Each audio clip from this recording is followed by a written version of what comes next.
बिहार की राजनीति एक बार फिर अपने दिलचस्प मोड़ पर आ खड़ी हुई है, जहां बहस सिर्फ इस बात की नहीं है कि मुख्यमंत्री कौन बनेगा, बल्कि अब उप मुख्यमंत्री की कुर्सी को लेकर भी घमासान तेज हो गया है। सियासत की इस बड़ी जंग में न केवल महागठबंधन बल्कि एनडीए खेमे में भी डिप्टी सीएम की दौड़ ने नई रफ्तार पकड़ ली है। सबसे दिलचस्प बात यह है कि उप मुख्यमंत्री बनने की लालसा अब सिर्फ बंद कमरों तक सीमित नहीं रही, दावेदार खुलकर सामने आ रहे हैं। लेकिन अभी तक किसी भी गठबंधन के शीर्ष नेतृत्व ने किसी के दावे पर अपनी मुहर नहीं लगाई है।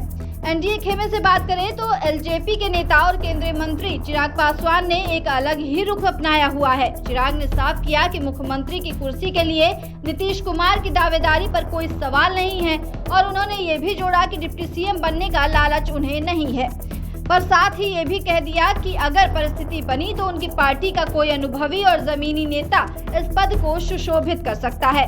बस फिर क्या था, सियासी गलियारों में हलचल शुरू हो गई।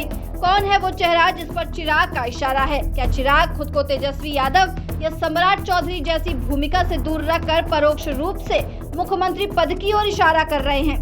इस बीच हिंदुस्तानी आवाम मोर्चा के नेता और पूर्व मुख्यमंत्री जीतन राम मांझी का बयान भी खूब सुर्खियां बटोर रहा है। मांझी ने कहा कि अब वे खुद को मुख्यमंत्री पद के लायक नहीं समझते, लेकिन ये भी जोड़ दिया कि इस बार उनकी पार्टी 20 सीटें जीतने की तैयारी में है और 35 से 40 सीटों पर चुनाव लड़ेंगी।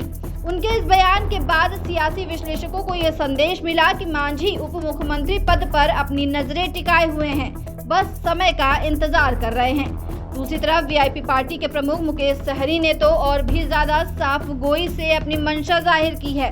उन्होंने कहा कि उनकी पार्टी इस बार दमदारी से चुनाव लड़ेगी और कम से कम 35 सीटों पर जीत दर्ज करेगी। अगर महागठबंधन को बहुमत मिलता है तो वे खुद उप मुख्यमंत्री बनेंगे। ये दावा भले ही सीधा हो, लेकिन महागठबंधन में कांग्रेस और वाम दल जैसे अन्य सहयोगी दल भी उप मुख्यमंत्री पद के लिए अपनी अपनी दावेदारी ठोक सकते हैं।